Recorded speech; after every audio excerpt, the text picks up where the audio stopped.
This is my recap on a recent trip to Glacier National Park in Montana with my friends Annie and Katie. Glacier is located about 3 hours from my home in Calgary, Alberta, and the main road through the park, going to the Sun Road, is known as one of the most beautiful drives in North America. This trip was packed with epic views and encounters with wildlife, and I did my best to stack this 4-day trip into a short video. I hope you enjoy.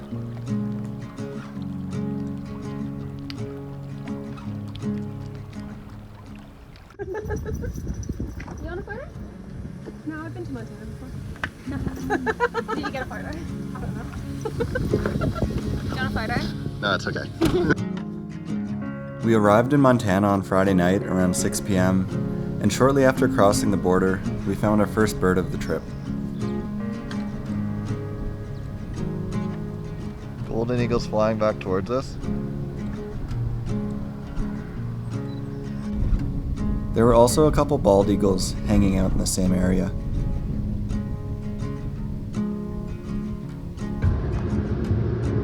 That'll do. Where it goes. We then continued down the highway about 30 minutes to the park entrance, the same location where we'd be camping for the next 3 nights.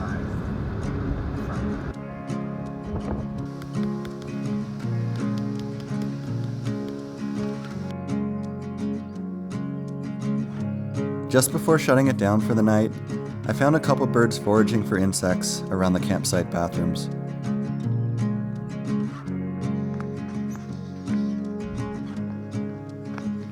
This particular white-crowned sparrow wasn't shy at all.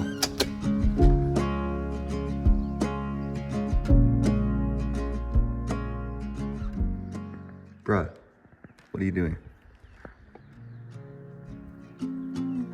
We woke the next morning, shortly before 5 a.m., to drive the Going to the Sun Road up into the Alpine towards Logan Pass. We didn't get too far down the road before we had to pull over as the sun broke through the clouds and started to hit the tallest peaks in the park. The sunlight dances on the balcony as I wait for thee to come home. I fumble my words, yeah, my mind's a mess when you're in that dress. Glad you're home. Will you stay with me and never leave? You walked into my life and I am glad you came. Glad you came. When you're not around. A little further up the road, we watched one of the largest flocks of Clark's nutcrackers I had ever seen leave their roost and fly right over our heads.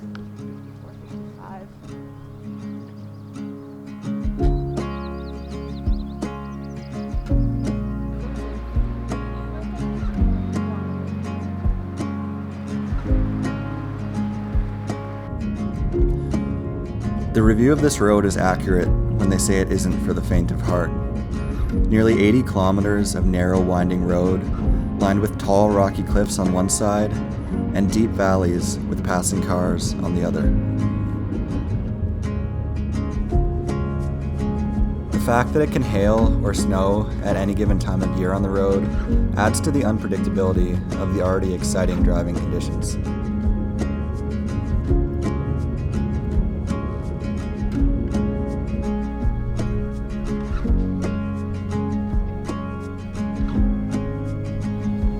As we arrived at the Logan Pass Visitor Center, we were soon greeted by wildlife, including this Rocky Mountain bighorn sheep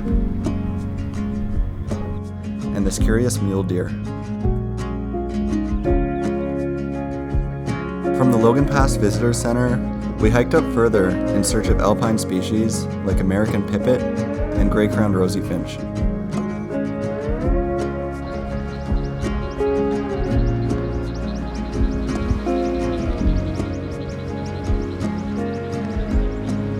We were able to find several pipits close to the main path, and we did find the rosy finches as well, but unfortunately they were a little far for a good video.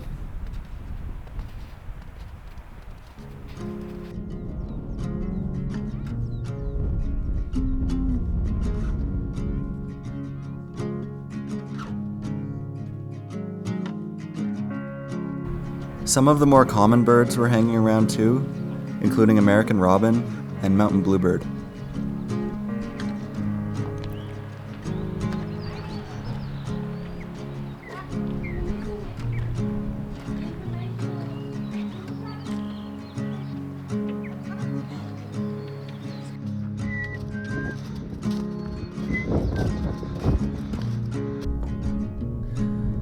We were also fortunate to come across a very active group of hoary marmots running across the snow and foraging through the rocks. You walked into my life and I am glad you came, glad you came. When you're not around, I've been broken, glad you came. Glad you came.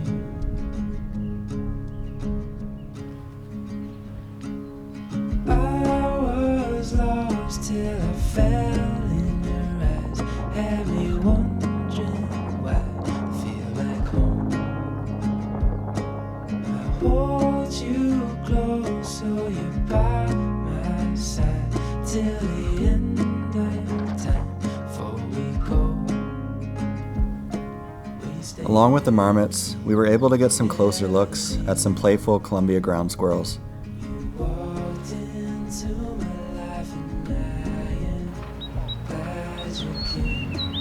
Throughout this entire hike, the song of both the fox and white-crowned sparrows was almost ubiquitous. Not really unexpected in this alpine environment.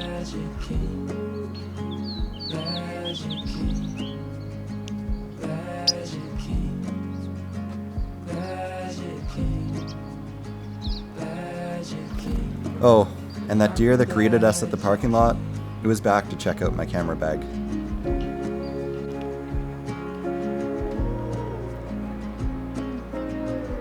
Smaller even. How big is a marmot? Huge, like the size of a marmot between just- a beaver and a muskrat. A marmot is just a groundhog. It's bigger than a muskrat? Yes. Yeah. Show balance between potassium. Continuing down into the western slopes of the park, we decided to spend the afternoon just outside the park in the area of Whitefish and Columbia Falls.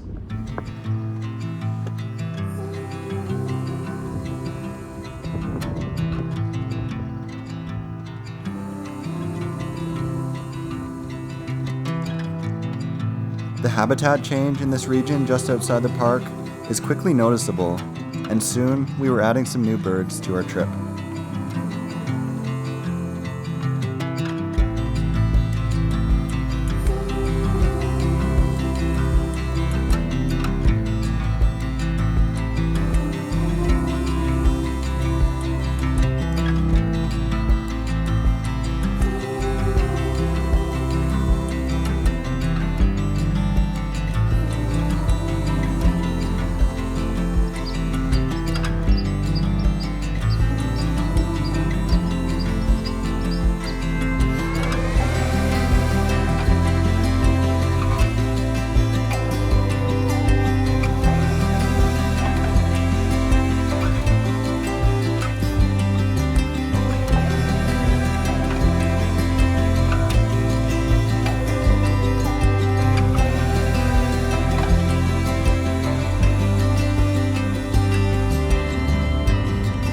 Around 5 p.m., we started to make our way back towards the west entrance of the park, again in search of new habitat, landscapes, and species.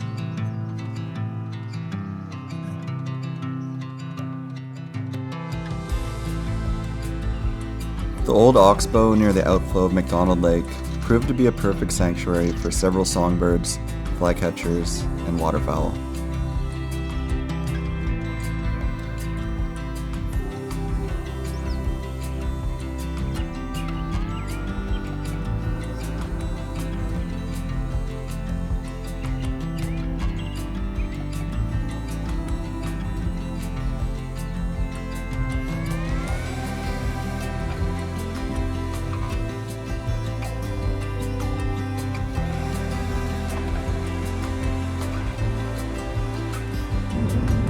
Around 7 p.m., we started to make our way back up the Going to the Sun road, with the hope of spending sunset near Logan Pass.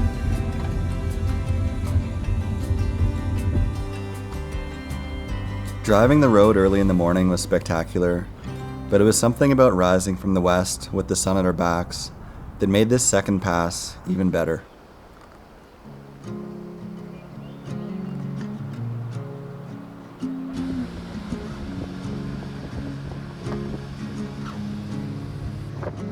The Three Arches Corner is an iconic location on the road, and we were fortunate to have the setting sun light things up as we passed by.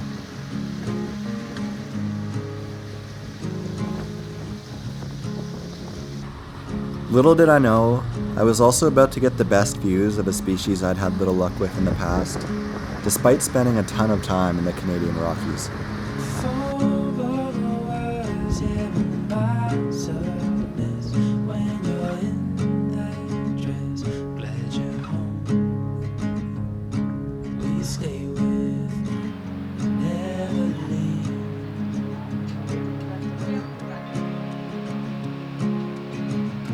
After this brief encounter with the family of mountain goats, we started to make our way back down the eastern slopes towards our camp.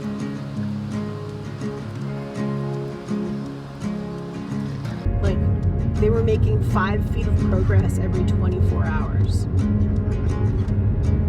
It's not that bad. But it's like long. And it took them a really long time.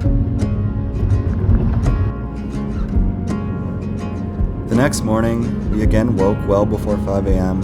to arrive at Many Glacier and Swift Current Lake for sunrise.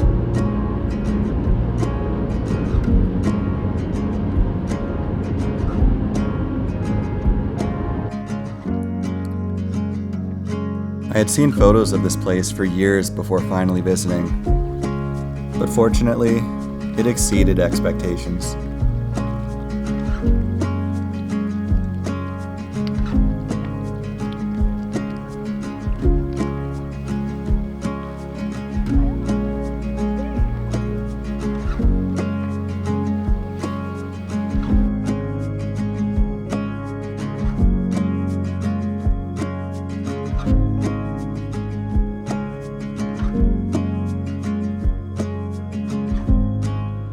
After spending some time to take in the sunrise, we began a 10-kilometer hike along Swift Current and Josephine Lakes.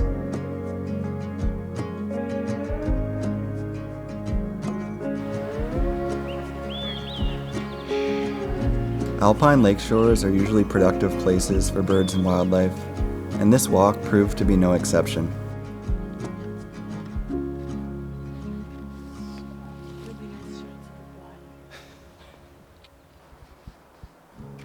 McGilvery warbler and Swainson's thrush were among the most common birds along this walk. But other expected species, like the western tanager, boreal chickadee, and American three-toed woodpecker, also gave us some good looks.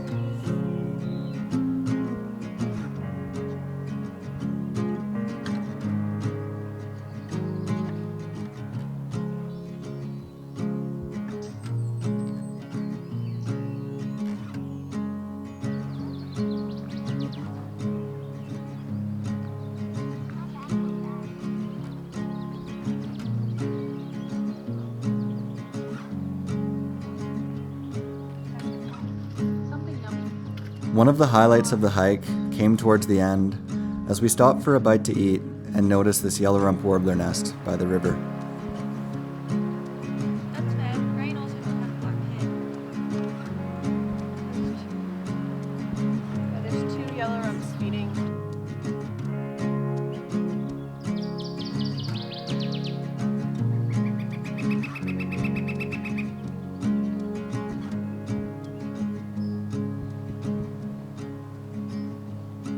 We didn't only find birds along the trail. The Many Glacier Hotel was full of nesting cliff and tree swallows.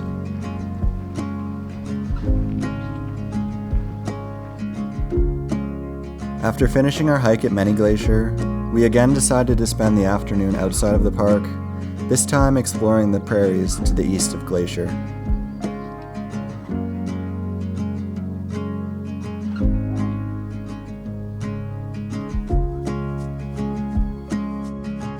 And of course, the water engineer in me had to check out the brand new St. Mary's siphon. This system helps to transport approximately 15,000 liters per second of water from the Hudson's Bay watershed to the Mississippi.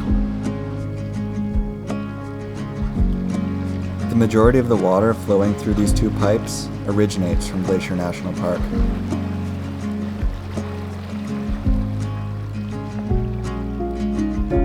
Well, Katie took a break from the fun to work on an important assignment for work, and Annie had a nice evening siesta. I took a quick jog by the creek before our last evening adventure. Don't drive into the wall. Look at this guy. Yeah, it's actually a really cute addition to your video. It is. Very fitting. Whoa. Okay. Canada situation. No, they hate us. They do hate us. We are bigger and better.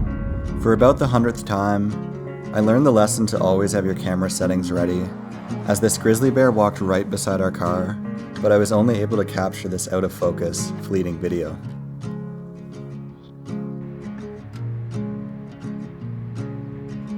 We quickly made up for this, however, with another even better encounter with mountain goats and bighorn sheep.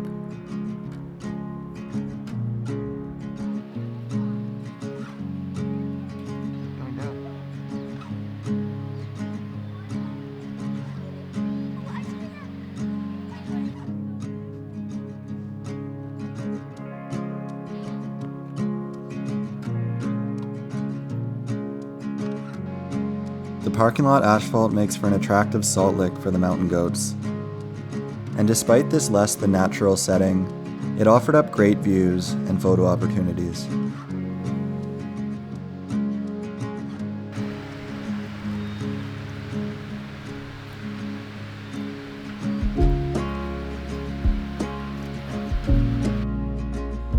Unexpectedly, these baby goats had competition for the cutest four-legged creature at the pass. You guys are freaking cute.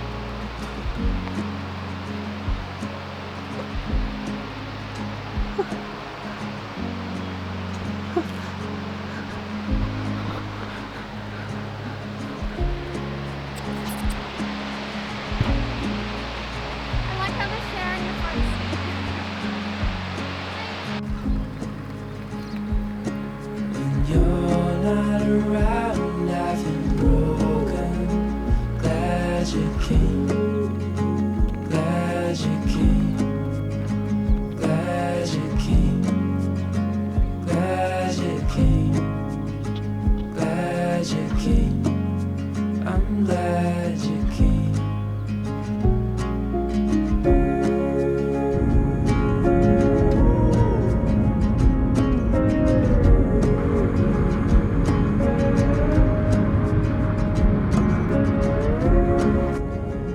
We woke early again on the last day of our trip to do some birding in the relatively recent burnt forests on the eastern slopes of the park.